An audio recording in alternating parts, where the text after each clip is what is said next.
Halo, selamat pagi Bapak dan teman-teman sekalian. Sebelum saya memulai presentasi ini, saya ingin mengajak teman-teman membayangkan sesuatu. Pernah nggak sih kita bertanya, bagaimana sebuah kapal bisa mengetahui posisinya jika berada di tengah laut? Padahal di sana tidak ada jalan, tidak ada gedung, tidak ada patok untuk dijadikan bahan acuan. Lalu bagaimana nelayan bisa mengetahui lokasi penangkapan ikan? Atau bagaimana tim SAR menemukan korban jika berada di tengah laut jika terjadi bencana ataupun kecelakaan? Nah, jawaban dari pertanyaan-pertanyaan tersebut salah satunya adalah karena adanya teknologi GNSS. Oleh karena itu, pada kesempatan kali ini saya akan membahas aplikasi GNSS di bidang kelautan. Oke, sebelum kita memulai perjalanannya, em, halo, perkenalkan nama saya Karisma Bunga Noli Siregar.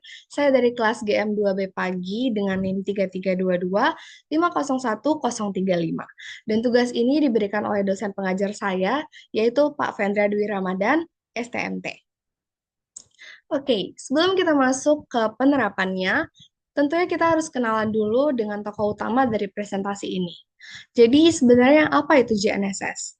GNSS atau Global Navigation Satellite System merupakan sistem navigasi berbasis satelit yang digunakan untuk menentukan posisi, kecepatan, dan waktu secara akurat. Saat ini terdapat beberapa sistem GNSS yang digunakan di dunia, yaitu GPS dari Amerika Serikat, GLONASS dari Rusia, Galileo dari Uni Eropa, dan Beidou dari China. Meskipun namanya berbeda-beda, tapi tujuannya tetap sama, yaitu membantu pengguna mengetahui posisi mereka dengan akurat. Oke, setelah berkenalan dengan GNSS, pasti muncul pertanyaan berikutnya. Mengapa teknologi ini justru penting di bidang kelautan? Em, Mungkin coba teman-teman bayangkan ketika kita sedang berada di laut, sejauh mata memandang yang terlihat hanyalah air pastinya. Tidak ada jalan, tidak ada gedung, tidak ada penanda lokasi seperti yang kita temui di daratan. Nah, inilah mengapa alasan GNSS menjadi sangat penting. Karena pertama, wilayah laut itu yang sangat luas, sehingga dibutuhkan teknologi yang mampu menentukan posisi secara akurat dan real time. Lalu kedua, laut itu memiliki sangat sedikit titik referensi yang bisa digunakan sebagai acuan. Karena itulah, GNSS itu dibutuhkan untuk mendukung berbagai aktivitas yang dilakukan di laut. Oke, lalu aktivitas apa saja yang memanfaatkan GNSS? Mari kita lihat dari slide yang saya paparkan ini, ada 4 penerapan GNSS di bidang kelautan. Yang pertama ada navigasi kapal, survei dan pemetaan laut, search and rescue atau SAR, dan terakhir itu adalah perikanan dan nelayan. Nah, mari kita bahas satu persatu, dimulai dari yang paling sering kita dengar, yaitu pastinya adalah navigasi kapal. Oke, ketika melihat kapal besar berlayar di lautan, mungkin kita mengira nahkoda hanya mengandalkan pengalaman atau kompas. Untuk saya orang awam, saya pasti berpikir seperti itu. Nah, padahal saat ini tuh ada GNSS yang menjadi salah satu teknologi utama yang digunakan dalam navigasi kapal.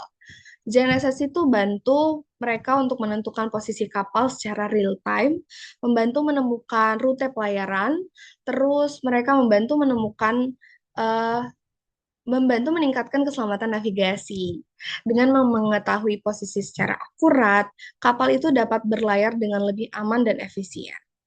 Nah, saat membantu kapal menemukan arah, GNSS juga membantu manusia memahami kondisi wilayah laut itu sendiri, di mana sebagai mahasiswa geomatika juga, bagian ini mungkin akan terasa paling dekat sama kita.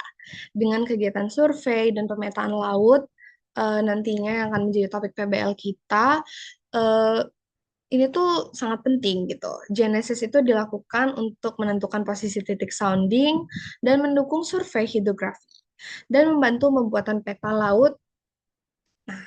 Tanpa posisi yang akurat, hasil pemetaan yang dihasilkan tentu tidak akan memiliki ketelitian yang baik.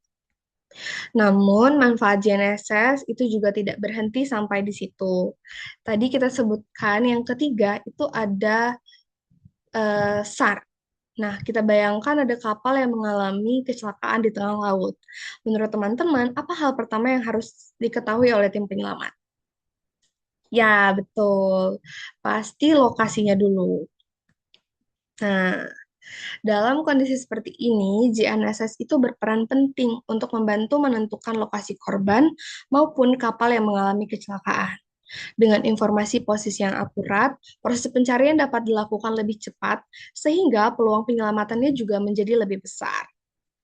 Oke, selain keselamatan, GNSS juga memberikan manfaat pada sektor perikanan dan profesi, yaitu profesi nelayan.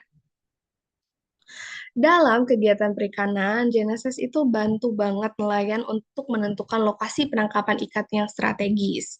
Itu kita bisa menitikkan titik-titik fishing ground, lalu juga membantu navigasi menuju pelabuhan.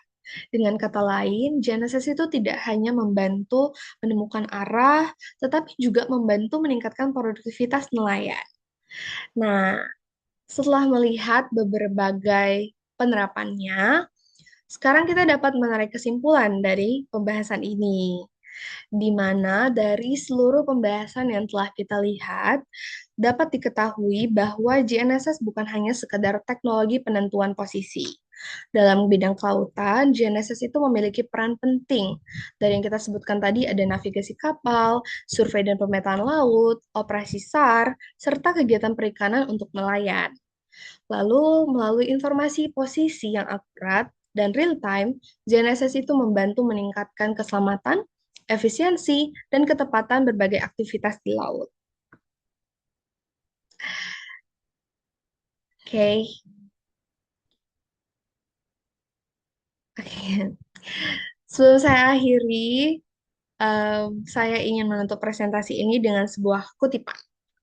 Di tengah luasnya lautan, yang terpenting itu bukan hanya mengetahui kemana kita akan pergi, tetapi juga mengetahui di mana kita berada.